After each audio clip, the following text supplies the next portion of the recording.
Hello, I'm TheZOMBIEJ, and well, it's time for another video. Going back to one a day because I feel like I've made up for lost time as best as I possibly could. So, this video is about, well, Makuta's death. We're going to be calling him Makuta instead of Pterodax because, well, Pterodax was kind of a controversial name for this character. When Greg unleashed this name upon the Bionicle fandom, we all were kind of just wondering, what the fuck is this? Well, that's for another day. For this video, we're going to talk about Makuta's death. So we all know that Makuta, at the end of 2008, took the Great Spirit robot and basically put everyone under his power. Rebellions started, and, you know, the Toa and the Matoran were fighting as best as they could. So were the Order of Matanui and whatnot. The Dark Hunters were still being, well, Dark Hunters. And what have you. Alliances were formed, battles were fought, and the Mask of Life shot out of the chest of the Great Spirit robot, and Matanui crash landed on Barret Magna.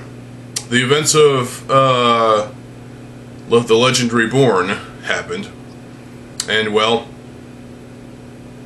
to coincide with basically the last video's topic, the story was rushed. So the ending was rushed. But Greg continued on the story serials until he abruptly stopped them. Yeah. Anyway.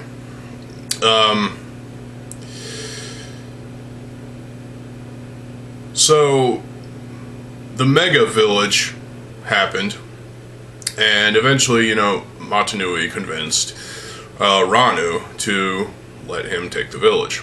Take the robot, for example, with the unstable power supply. So Ranu ordered an instant evacuation of the Mega Village, and Matanui felt really good getting back into a robot body. So, did you know there was meant to be more than one Great Spirit robot? Weird.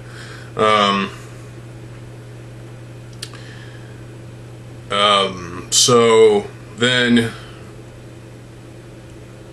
Matanui was, you know, getting the two planets, Aqua Magna and Bota Magna, on course. Makuta arrived in the Great Spirit robot, now the Makuta robot, and Matanui and Makuta were going to come to blows. So they did. They fought bravely. The golden armor happened, and Tahu managed to eradicate the Rakshi Krata slugs. Because that can happen. And all of a sudden Makuta felt remorse for his own creations being killed. Wow. Yet he wiped out his entire own species in the energy storms? Wow, Makuta, you are an insane bastard. And so then Matanui made one final push up against his chest, and then his head was crunched up against Bota Magna. And then Makuta died? Makuta died as a result of having his head crushed by the jungle planet? This was a controversial thing amongst Bionicle fans, especially fans of the story, because it felt like this was it felt like there was going to be more to this battle. But Matanui only had enough energy, or so Greg assumed us to believe, that, you know, we were assumed to believe that that Matanui was unable to, you know, keep up the fight, but he managed to, you know, kill Makuta with a planet. Okay. Okay. Well, this was something that was fairly polarizing, if you will. And it is... well, it opens up some possibilities as to what could have happened. Makuta's essence, because, you know, Makuta, the Makuta species is made up of gases or whatnot. So, his essence power was in the technological workings and whatnot of the Great Spirit robot. So, if you think about it, once all those technological workings in the head, you know, in the circuits and whatnot, were destroyed by the moon, and that caused Makuta to fry,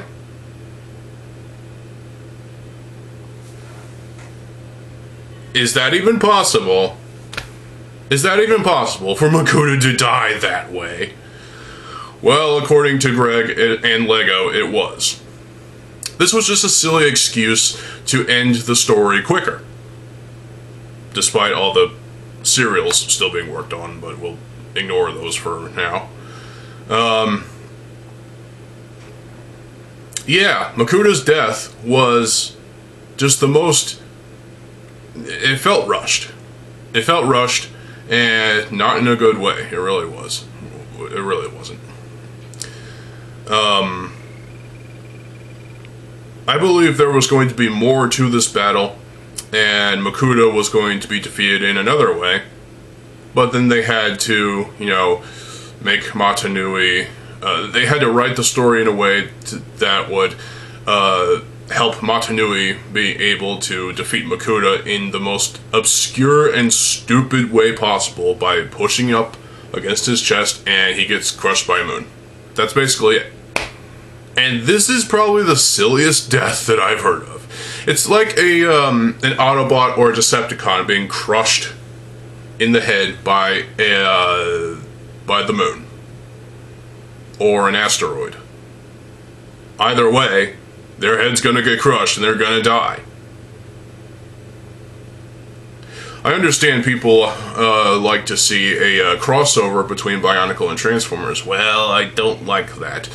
Bioformers is a thing that exists, and it's just fan stuff, which is kind of cool. But, nah, I'm not into it. So, the death of Makuta was definitely something that, well, polarized. It was polarizing to some, and also confusing to others. I was confused, I was confounded, I was just, what the fuck? Why would you kill Makuta with the moon? As if his essence in the circuits in the working of the Great Spirit robot's head, as if Makuta's essence was fried that way and just destroyed. There's no more Makuta. What? Does that even work? How do you fry gases? It's basically what Makuta's essence is. Essence power, you know. The Makuta species, you know, they had their own bodies and whatnot, but their essence is mostly just gases and whatnot. At least that's what I've heard. So, I don't know. This was something that just kind of felt... it felt like an excuse to rush the story to its ultimate conclusion. Matanui and Makuta, final battle, and then Matanui uses his... what's left of his power to, you know, flourish the planet of Spherus Magna with life again. And everybody who was who escaped the Matanui robot, or Makuta robot, shall I say, was able to live peacefully and happily. Toa, Matoran, Glatorian, and Agori. Now, while there are still some evildoers like Bone Hunters, Skrull, and the Dark Hunters and whatnot, yeah, it happened. And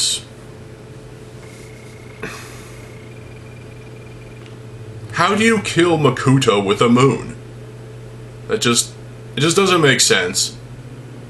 Unless that essence power is fried in the circuitry. That's the only thing I can think of. However, if it wasn't fried by the workings of the circuitry and in the technological flimflammery, would Makuta's essence have survived and moved out of the robot and tried to find another body? Would that work? I don't know. Honestly, I don't. It's possible that Makuta could have survived that blow. Mostly because, it's Makuta species in their gas form can take on a body of their own to, mask their, okay, this doesn't make any sense at all. I just don't get this death at all. It is, how do you kill Makuta with the moon? That's the ultimate question, is how do you kill Makuta with the jungle moon of Botamaga? Without killing anyone that might be on that moon. In that specific location. This just doesn't make sense at all. It really doesn't. So, my ultimate, theory as to why this was Makuta's death, it's simple. It's to rush the story further and bring it to the ultimate conclusion. And, if you listen to the Matanui saga, which I posted that myself on YouTube earlier this year. Or was it last year? Don't remember.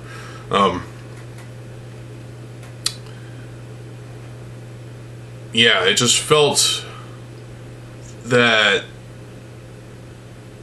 Lego was, again, to go along with the subject of yesterday's video, as they were rushing the sets, rushing the franchise's end, they needed to rush the story as well. So, kill Makuta with the moon, and the Matanui robot eventually collapses, and the Mask of Life, Matanui goes dormant in it. And what a story this was. I mean, it wasn't a complete shit show, but it was just something that we all kind of were complaining about, and it's something that I didn't like personally, because this was how the story ended. And then, of course, Tahu, with Scott McNeil's voice in mind. And someone actually got Scott McNeil to, do Tahu's voice for the Matanui saga thing at the final piece of art. The problem was he couldn't remember how Tahu Nuva sounded in Mask of Light. Oh well, shit happens.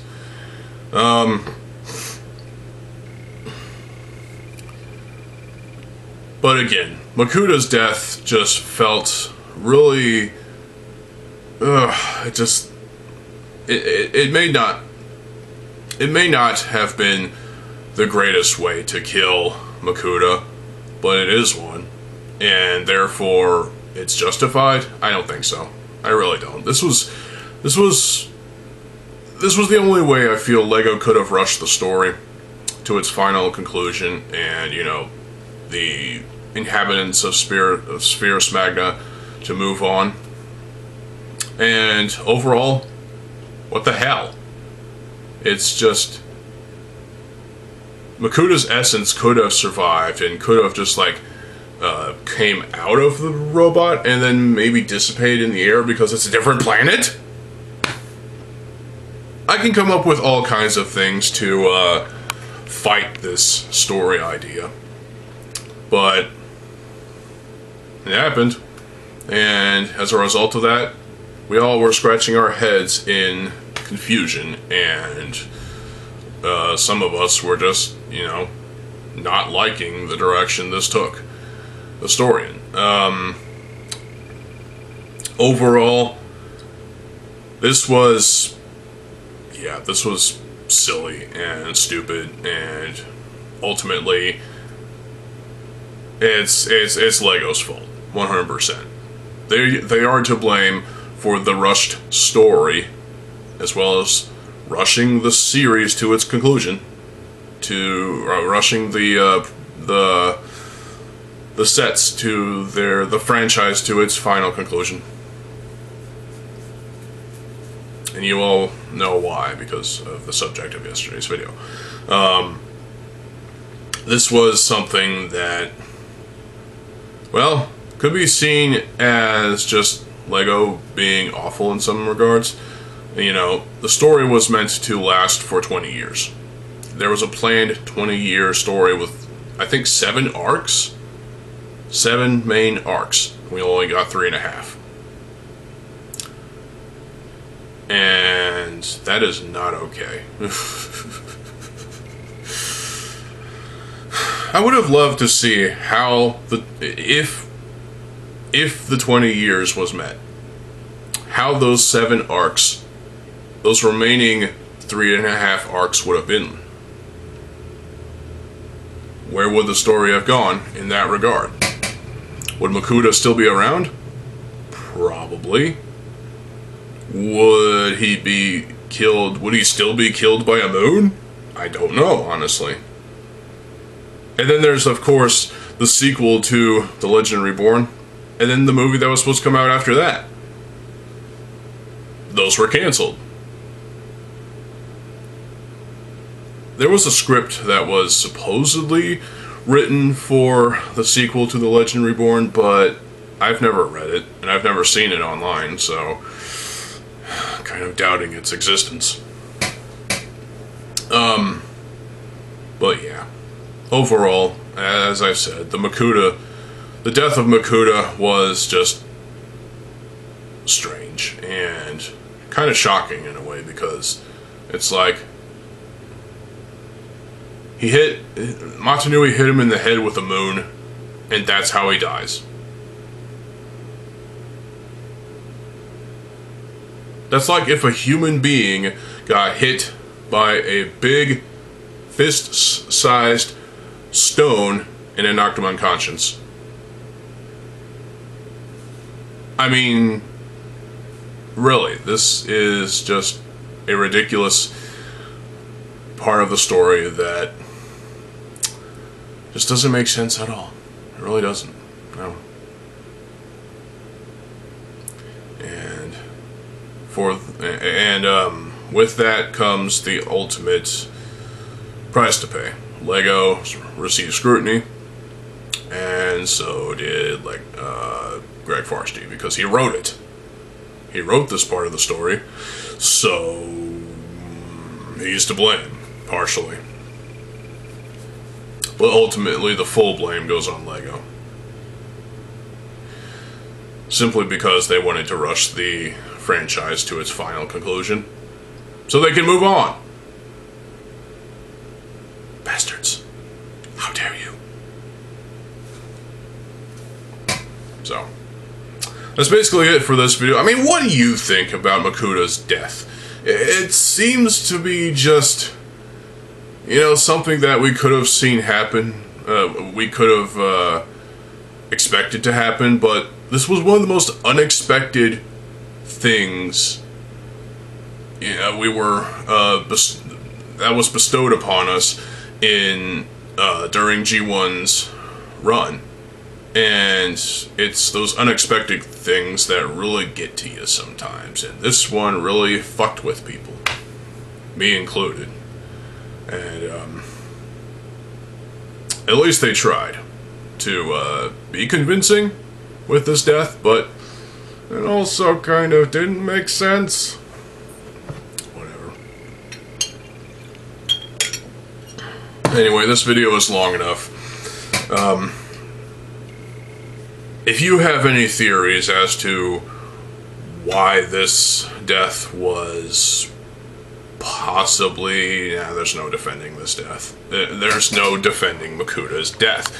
It's 100% for the purpose of rushing the franchise to its final conclusion so that LEGO can move on with other franchises like Hero Factory and others. So, there you go.